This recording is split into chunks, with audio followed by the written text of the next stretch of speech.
PM Narendra Modi ఒకప్పుడు ఛాయ్ అమ్ముకునే వ్యక్తి నుండి ఇప్పుడు మోస్ట్ పాపులర్ లీడర్ గా ఎదిగాడు. మన ఇండియాలో ఎప్పటికీ సాధ్యం కాదు అనుకున్న పనులను కూడా చేసి చూపించి మోస్ట్ పవర్ఫుల్ లీడర్ గా ఎదిగాడు. మోడీ బాధ్యతలు చేపట్టిన 10 సంవత్సరాలలో ఇండియాని డిజిటల్ గా, ఫైనాన్షియల్ గా, ఇండస్ట్రియల్ గా, అగ్రికల్చర్ గా ఇలా ఎన్నో రకాలుగా డెవలప్మెంట్ చేశాడు. ఒకప్పుడు ఇండియాని చిన్న చూపు చూసిన ప్రపంచ దేశాలు కూడా ఇప్పుడు ఇండియాతో సంబంధాలు కలుపుకోవాలని చూస్తుంది. ఒకప్పుడు ఛాయ్ అమ్ముకునే వ్యక్తి నుండి ఇప్పుడు ప్రపంచంలోనే మోస్ట్ పవర్ఫుల్ లీడర్ గా మోడీ ఎలా ఎదిగాడు. ఒక రాష్ట్రంలో గెలవడానికి కూడా కష్టపడే బీజేపీ పార్టీని వరల్డ్ లోనే లార్జెస్ట్ పార్టీగా ఎలా మార్చాడు. మోడీ పర్సనల్ లైఫ్ ఏంటి, ఆయన పొలిటికల్ గా ఎలాంటి స్ట్రాటజీస్, ఎలాంటి డెసిషన్స్ తీసుకుంటాడో లాంటి విషయాలను ఈ వీడియోలో మనం తెలుసుకుందాం. వీడియో చాలా ఇంట్రెస్టింగ్ గా ఉండబోతుంది. మీ సపోర్ట్ గా వీడియోకి ఒక లైక్ చేసి ఛానల్ ని సబ్స్క్రైబ్ చేసుకుంటారని కోరుకుంటున్నాను. 1950లో గుజరాత్ లోని వాద్నగర్ లో దామోదర్ దాస్ ముల్చంద్ మోడీ, హీరాబెన్ మోడీ దంపతులకు 6 పిల్లలు ఉండేవారు. ఆ 6లో ఒక్కడే నరేంద్ర దామోదర్ దాస్ మోడీ. మోడీ వాళ్ళ నాన్న దగ్గరలో ఉండే రైల్వే స్టేషన్ లో టీ అమ్ముకుంటూ ఉండేవాడు. మోడీ స్కూల్ కు వెళ్లి వచ్చాక మిగిలిన టైంలో వాళ్ళ నాన్నకు సాయం చేస్తూ ఉండేవాడు. మోడీకి చిన్నప్పటి నుండి ఎక్స్ట్రా కరికులర్ యాక్టివిటీస్ పైన ఎక్కువ ఇంట్రెస్ట్ ఉండేది. ఈ లీడర్షిప్ క్వాలిటీస్ ఉండడం వల్ల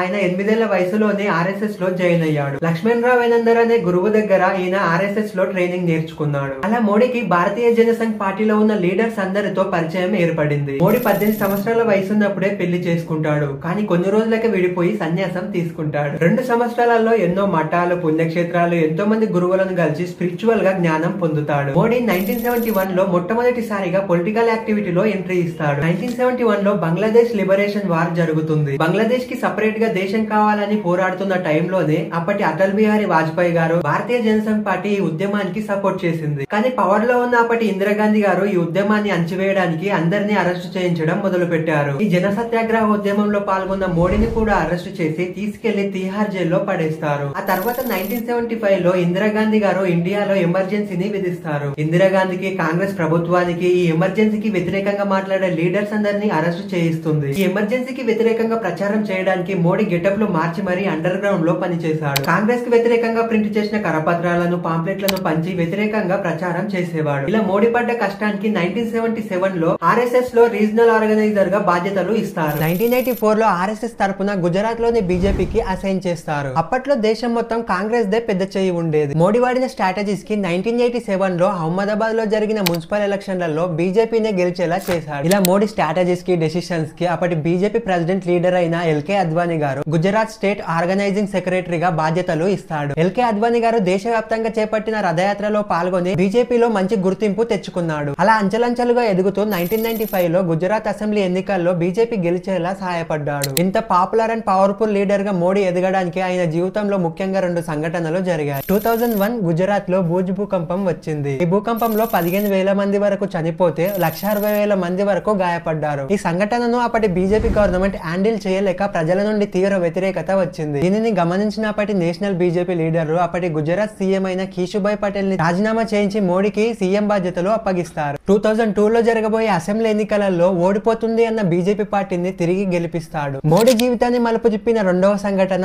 2002 లో గుజరాత్ అల్లర్లు. 2002 లో విశ్వ హిందూ పరిషత్ కరసేవకులు సబర్మతి ఎక్స్ప్రెస్ లో వస్తుండగా కొంతమంది ముస్లిం వ్యక్తులు గోద్రా అనే ప్లేస్ లో ఆ ట్రైన్ కి నిప్పంటిస్తారు. ఇందులో దాదాపుగా 58 మంది కరసేవకులు చనిపోతారు. ఈ సంఘటన జరిగిన కొన్ని గంటలలోనే గుజరాత్ లో అల్లర్లు జరుగుతాయి. ఇందులో దాదాపుగా 2,000 కంటే ఎక్కువ మంది వరకు చనిపోయారు. ఈ సంఘటన వల్ల గుజరాత్ లోని హిందువులలో మోడీ అంటే విపరీతమైన క్రేజ్ పెరిగిపోయింది. 2002 లో జరిగిన ఎన్నికలలో 182 స్థానాలకు 127 స్థానాలు గెలిచి భారీ మెజారిటీతో సీఎం అవుతాడు. 2002 నుంచి 2012 వరకు గుజరాత్ ని ఇండస్ట్రియల్, ఇన్ఫ్రాస్ట్రక్చర్, అగ్రికల్చర్ సెక్టార్లలో అభివృద్ధి చేశాడు. ఇలా ఆయన డెవలప్మెంట్ చేసిన పనులను చూపిస్తూ దేశం మొత్తం పాపులారిటీ తెచ్చుకున్నాడు. ఒక నేషనల్ పార్టీ నుండి పీఎం అయిన ఏ నాయకుడైనా సరే ఆయన సొంత డెసిషన్స్ తీసుకోకుండా వెనుక ఉన్న లీడర్స్ మాట వింటాడు. కానీ మోడీ విషయంలో మాత్రం అలా జరగలేదు. 2014 లో ఆయన పీఎం అయ్యాక ఆయన సొంత డెసిషన్స్ తీసుకుంటూ దేశంలోనే కాకుండా ప్రపంచవ్యాప్తంగా మోస్ట్ పవర్ఫుల్ అండ్ పాపులారిటీ కలిగిన లీడర్ గా ఎదిగాడు. మోడీ తన క్రేజ్ ని ఎంతలా పెంచుకున్నాడు అంటే బీజేపీని చూసి మోడీకి ఓటు వేయడం కాకుండా మోడీని చూసి బీజేపీకి ఓటు వేసేలా మార్చుకున్నాడు. ఎక్స్ప్లెనేషన్ మీకు నచ్చితే వీడియోకి ఒక లైక్ చేసి వీడియోని షేర్ చేయండి. ఇలాంటి ఇంట్రెస్టింగ్ వీడియోస్ కోసం నా ఛానల్ ని సబ్స్క్రైబ్ చేసుకోండి. వీడియో పెట్టగానే మీకు నోటిఫికేషన్ రావాలంటే బెల్ ఐకాన్ ని ఆన్ లో పెట్టుకోండి. మరో ఇంట్రెస్టింగ్ వీడియోలో మళ్ళీ కలుద్దాం. అంతవరకు ఉంటాను. Bye bye.